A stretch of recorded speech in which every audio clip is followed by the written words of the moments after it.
Ego, this monolith, standing proud in the center of our city, the awkward elephant in the room of our lives.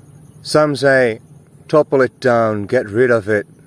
Others say, just accept that it's there and learn to live with it. When you examine this monolith that people consider the solid and singular ego, you will discover that it is in fact a stacking of frames, each facilitating the presence of identity.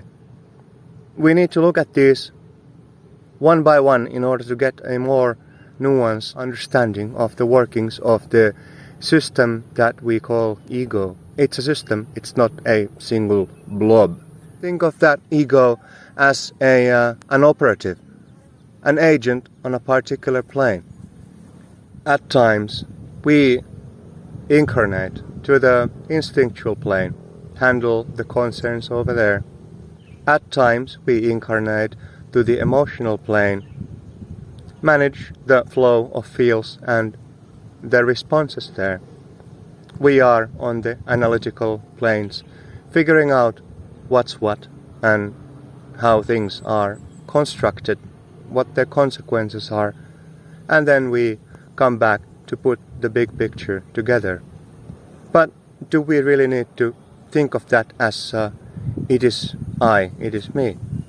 Can these not simply be roles and instruments that we operate with, each in accordance with their environment, their context, and the actual necessities that need to be accomplished?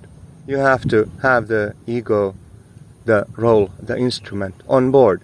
It only ever becomes problematic when you begin to over-identify and embrace that as what you are. You need not be there to tell fear to be afraid.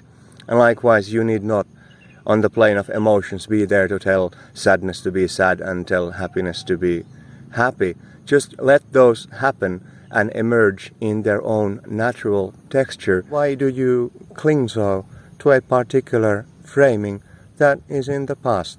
Why do you pause the film of your life to a particular screen and keep on staring at it as if that's your forever heaven? Yes, operate the ego, the system of the egos, on all of their planes. Let them function, but do not attach to them. That's all there is to it.